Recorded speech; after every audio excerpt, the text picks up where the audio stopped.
Okay, so good afternoon, everybody. My name is Melissa Evanego, and I manage the Bureau of Mobile Sources here at DEP. Welcome back to those that have joined us over the last 2 weeks. Today is our third and final webinar, and we're here to discuss the bi-directional charging pilot.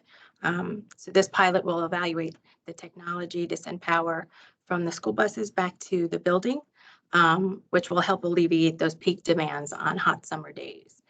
So today will be the day to find out more information and ask your questions about that program. So a couple logistics before we get started. We will go ahead and mute everybody. Please hold your questions to the end of the presentation. Once we get to the Q&A portion, please raise your virtual hand and I will call on you. If you're having any technical difficulties throughout the webinar, it's best to leave the webinar and then rejoin. If you still cannot raise your hand, then you can type your question in the chat.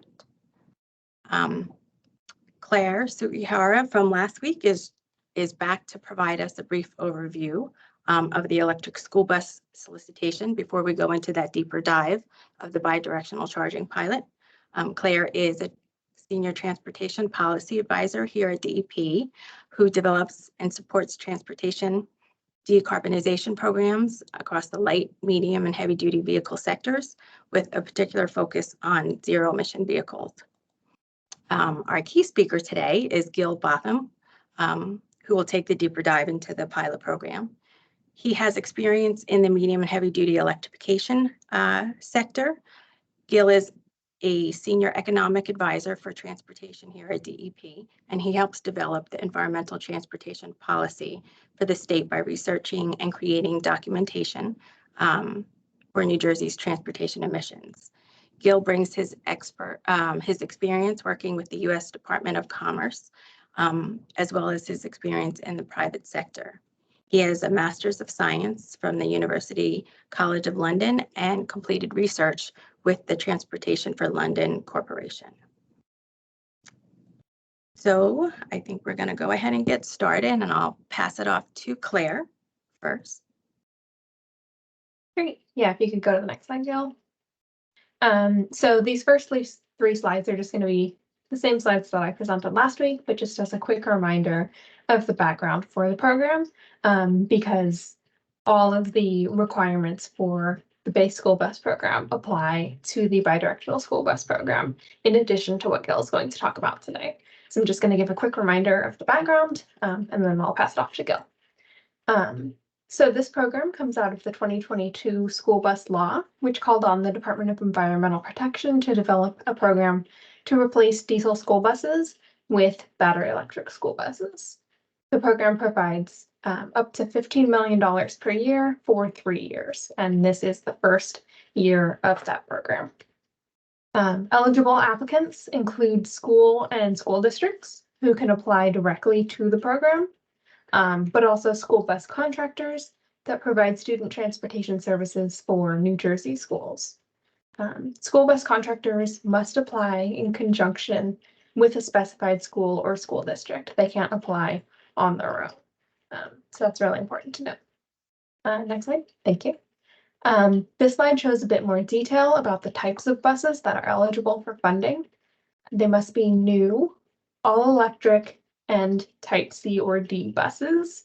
For this specific round of funding, again, we are not allowing repowered, used, or the smaller type A and B buses to qualify for funding. But as a side note, if you are interested in applying for funding for type A or B buses, we encourage you to take a look at DEP's Diesel Fleet Modernization Program or reach out to us about potential separate opportunities. Again, for this program, we are allowing both purchased and leased buses to receive funding as long as they're able to meet our requirements for the buses to remain operating in the state for at least 5 years. So if you have a lease, it needs to have at least a 5-year long contract.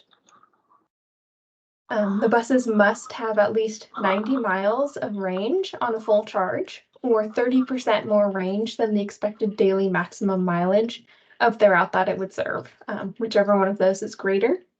And this is really just to make sure that the buses are going to be able to meet your operational requirements under different conditions. So if your route is 90 miles, we don't want the bus to have a range of 90 miles. We want it to have a greater range to account for things like heating, cooling, differences in terrain and things like that. And then we do require that when you receive the buses, the dealer or manufacturer must provide maintenance personnel, bus drivers, and any other relevant employees with training so that we can keep the buses operational and up and moving as much as possible. Next slide. So applicants can apply for a minimum of 2 and a maximum of 24 buses.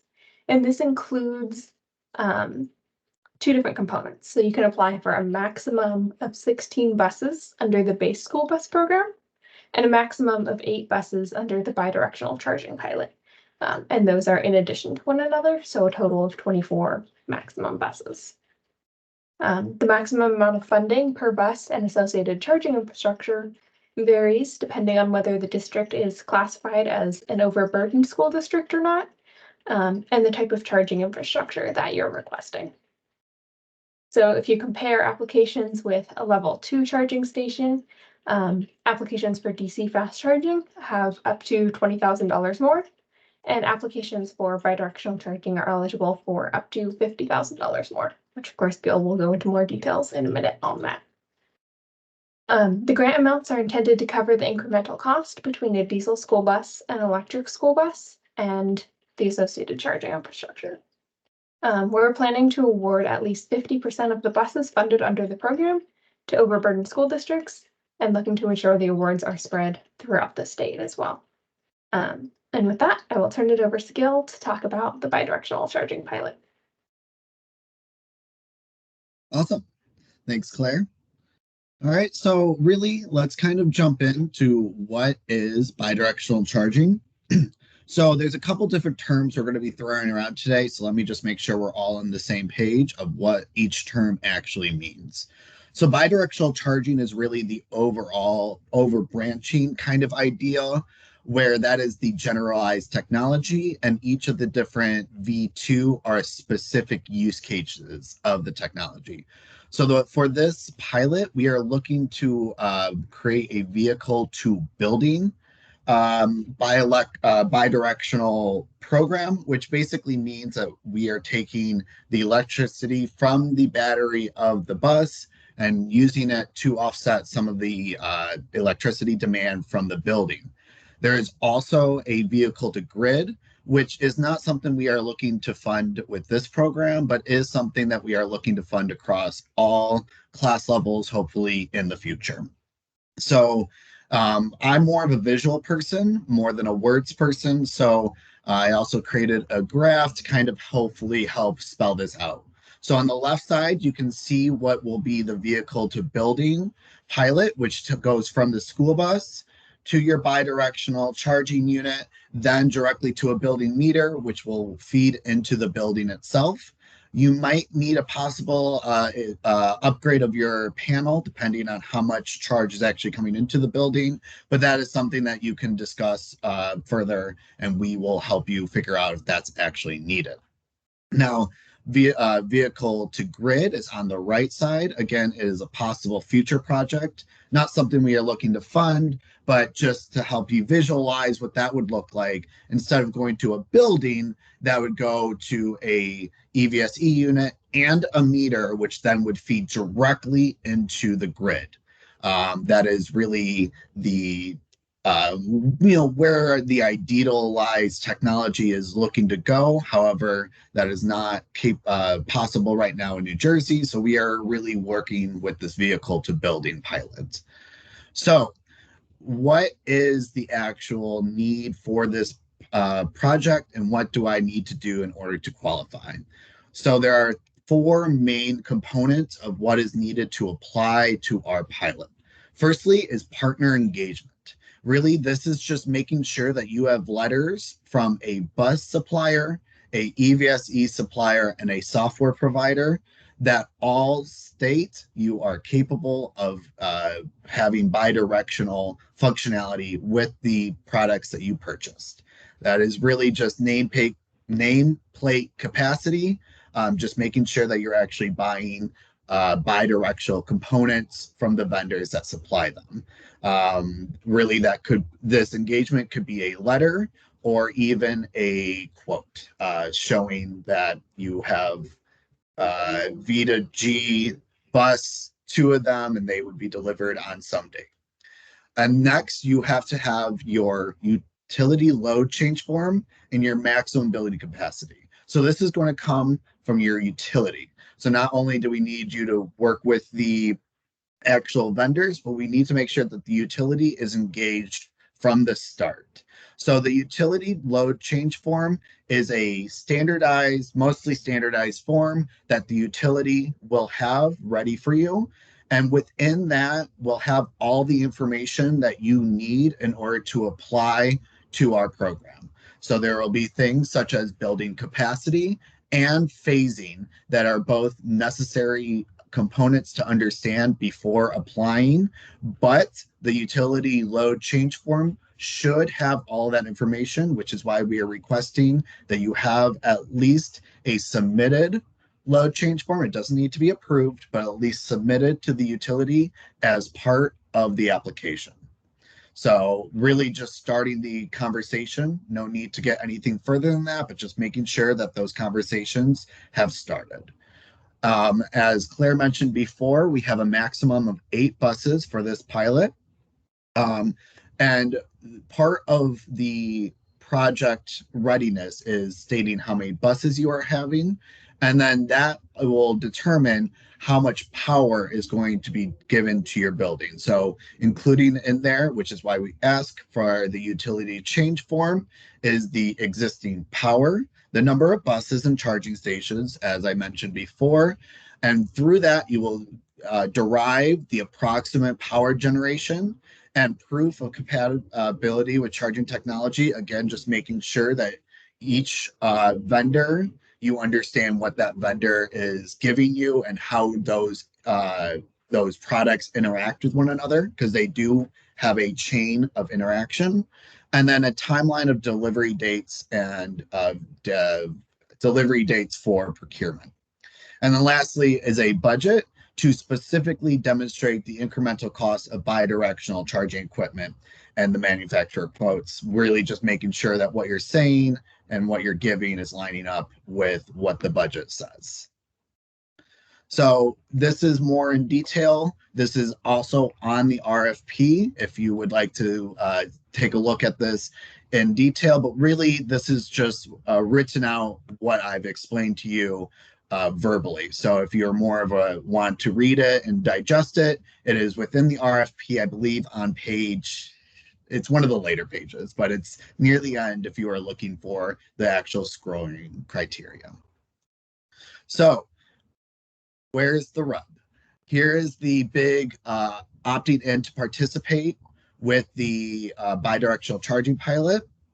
We have to make sure that we get data from these buses. That is one of the biggest things as DEP that we are really wanting to understand is this possible? How is this possible? And what data can we derive from this to help the state understand the feasibility of this technology?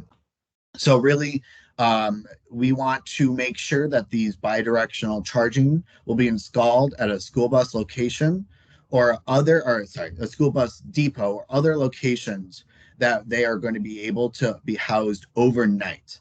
A big component is the fact that these buses need to be plugged in from 5 p.m. till midnight in order to count as a day, which we will get to in just a few minutes, but just a thought when thinking through location is that they have to be plugged in overnight. A DCFC charger must be utilized, and it must be utilized by a NGA, a New Jersey authorized network provider. That is the same for all of our grants, not the DC part, but the authorized provider part. The DCFC charger is because that is really where we are seeing the best use case for this technology. So the minimum requirement per year is 6 days of using the bidirectional technology. So 6 days out of 365 is hopefully enough for us to get data, but and not too burdensome on the school districts. We are really thinking that this could be something that they could utilize in summer, but it's also something that could be utilized over winter break, a spring break, any type of time that the school feels that they are able to leave the buses plugged in from 5 p.m. to midnight. Grantees must submit quarterly reports, and really just making sure that's communication between us and the grantees to make sure that if there's any issues, if there's any problems, if there's a delay, that we're on top of that quickly, and really helping to get the pilot off the ground. But after the first year, we're only requiring biannually. So really just that first year to help make sure that everything's going well, checking in every 3 months. And then after the first year, it'll be every 6 months. And then lastly, as I said, we will meet to discuss these quarterly reports and any problems that you might be having for the first year. So really, we understand this is new technology and we want to be able to help you get off the ground. However, we not only want to really get this pilot off the ground, but we want to incentivize the use of this technology.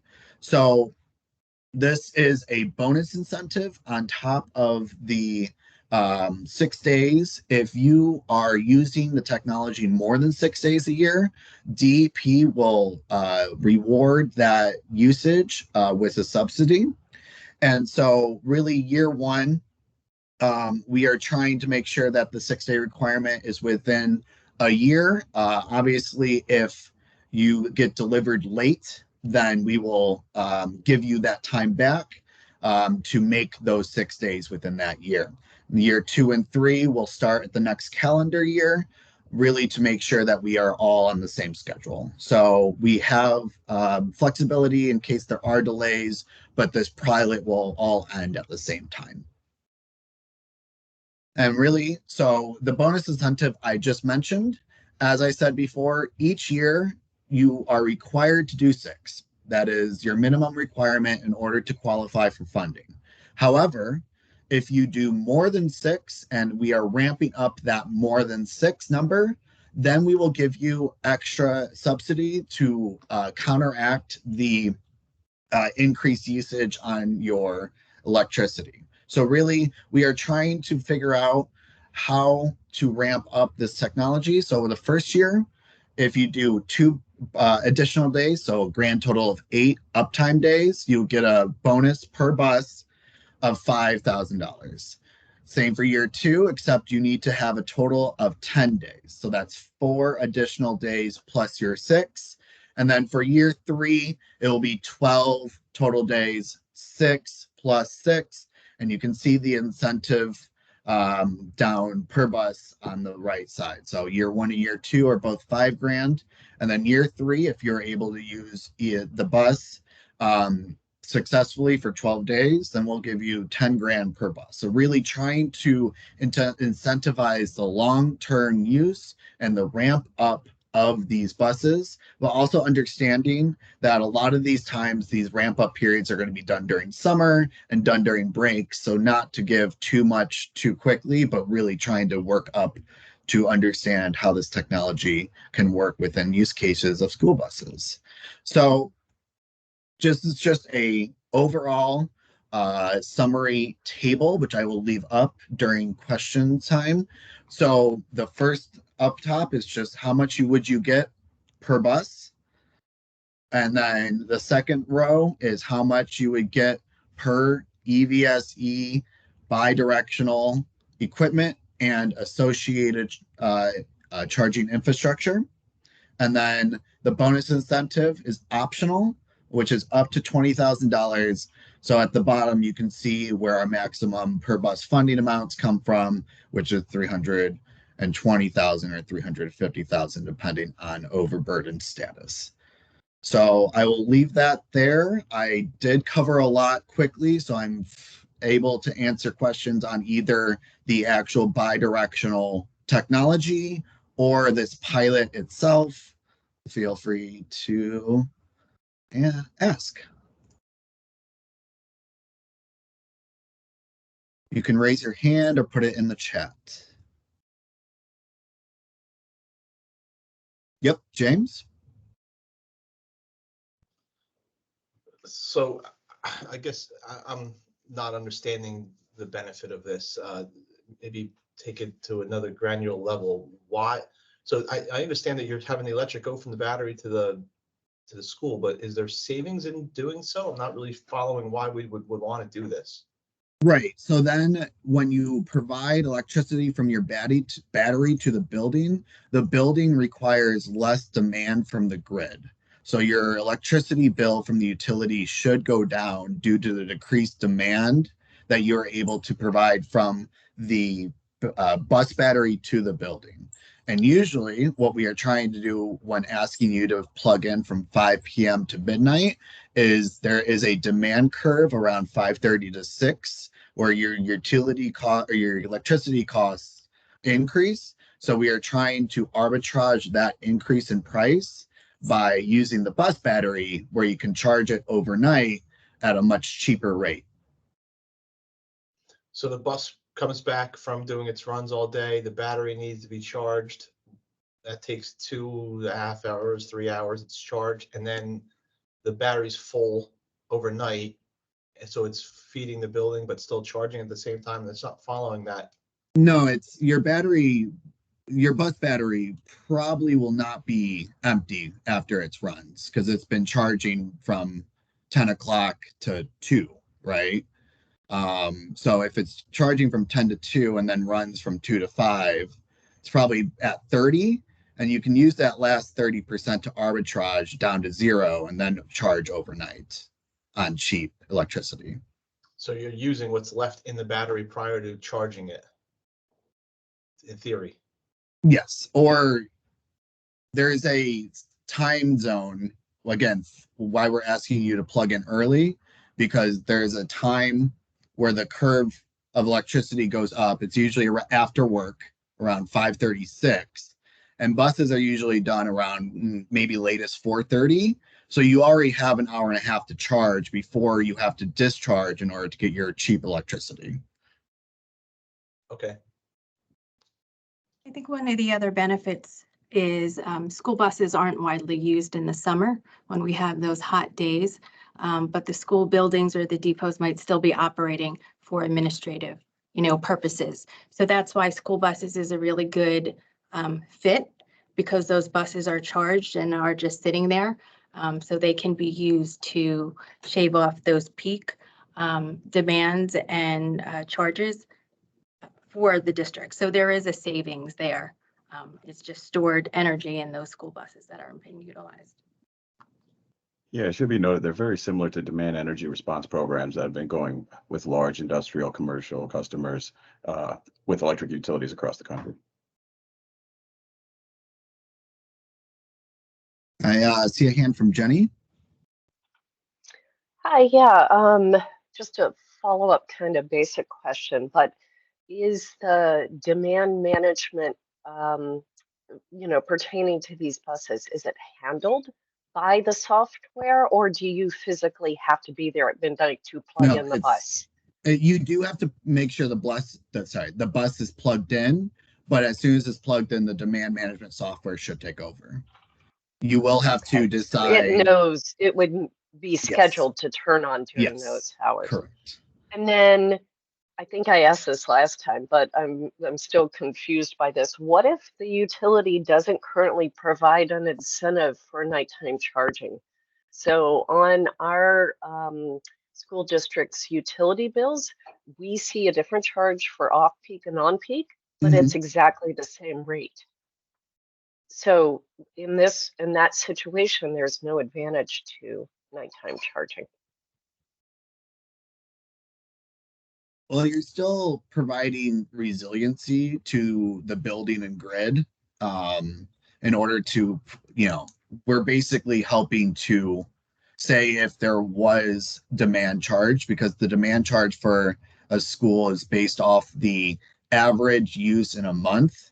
So it might be that month that there was no demand charge because it was August or January, and school wasn't in session for 2 weeks, and then, it was low power mode. And versus June, where the AC is running 24/7, that might be different. And that's really, as Melissa said, that summer arbitrage period is where we think that's going to be coming in most valuable. Okay, yeah, that makes it, when you consider demand, that's where you could have the savings. Okay, got it. Thank you.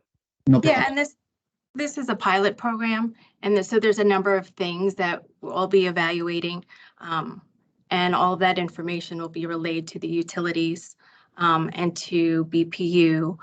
So we're just testing out the technology, we're testing out the process, and trying to understand it. So moving forward, we can continue with these types of programs. I see a hand. Sorry, I'm just making sure, from Leanne.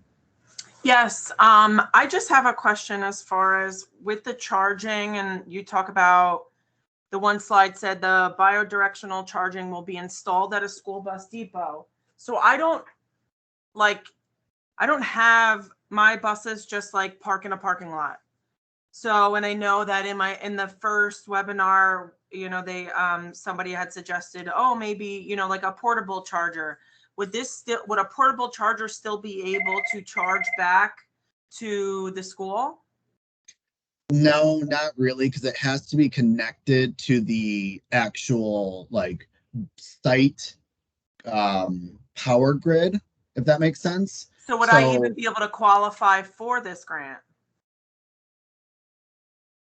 Like, would I be able to even apply for it? Because I don't have, the only option for me would have to be to have a portable charger. You could apply for the base program for the buses and, which includes the charging station or not, but you would not be eligible for the bi-directional charging pilot. Okay. Thank you. Sure. See Bill's hand. Yes, thank you. The previous person who asked about the fact that they don't have peak and off-peak rate differentials, all the utilities have incentives for residential customers who have EVs that they get a discount in the off-peak hours. Would you be able to work with the utilities to get the same type of discount for this pilot? I do not believe any type of incentive is in the works. That would require a lot of coordination and approval from BPU. And really, I think this pilot is working with BPU, but with the administrative hurdles that we currently have right now. So I do not think that would be something that would come out for this pilot. It might be something that could for future ones, but I think this is really trying to understand if, this pilot would be used as a data point to point to that type of rate is needed, right? That's what we're trying to figure out here, because that BPU doesn't know, we don't know. And we are trying to figure out if would that residential rate work for commercial? I don't know if anyone knows right now. Also, will you be requiring the school districts or the contractors to give you access to the telematics data from the buses in real time? So the telematics devices will be provided by the state. And so we will be receiving that information directly from the devices. Okay, thanks. I also want to remind everybody that we do have a one-page document on the electric school bus webpage, and I'll put that direct link into the document. It's a one-pager that was provided to us by the utilities that has emails and phone numbers for you to contact if you have any questions. So definitely for this program, I would reach out to your utility, as they'll be the best one to answer, the questions that you have. And feel free to reach out to your customer service representative at the utility as well. We have been assured that they are ready and willing to assist with any questions that may come up during this time. We have been coordinating with the utilities, letting them know that school districts and school bus contractors will be starting to ask these types of questions. So they should be well prepared. And again, Melissa just shared that link. If you have any issues, feel free to call any of those, the respect, your utility number on there.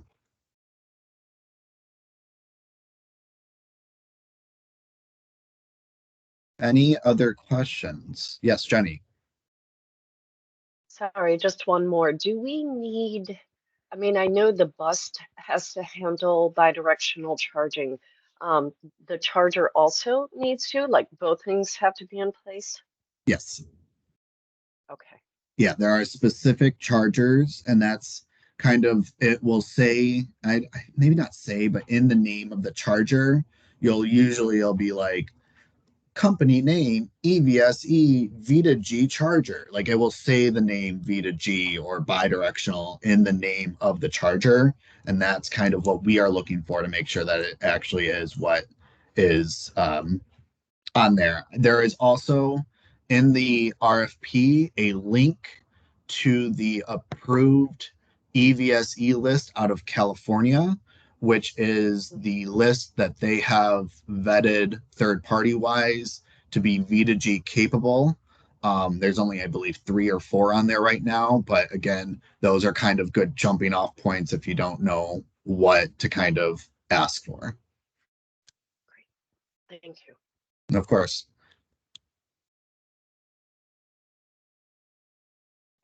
We had a question of if your school building is solar powered, are you still eligible for the bidirectional pilot? I believe that's a yes. Yep. Yeah, you are. Any other questions? Leanne, is that from last time or do you have another question?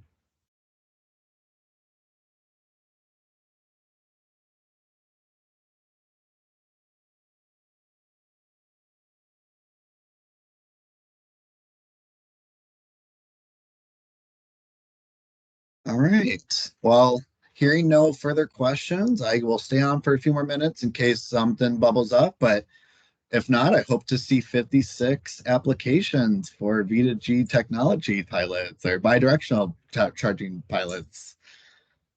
Thank you so much, everyone.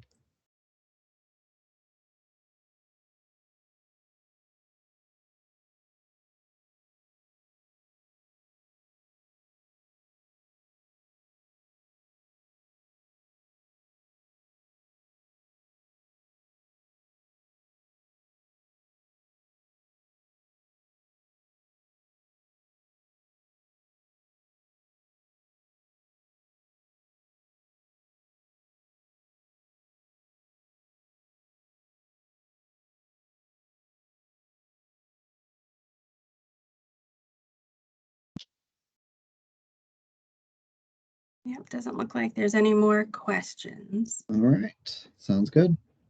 Yep, so just a reminder that we will post this webinar on our website, and you can send in questions to our Stop the Soot email resource. Thanks, everybody. Thank you.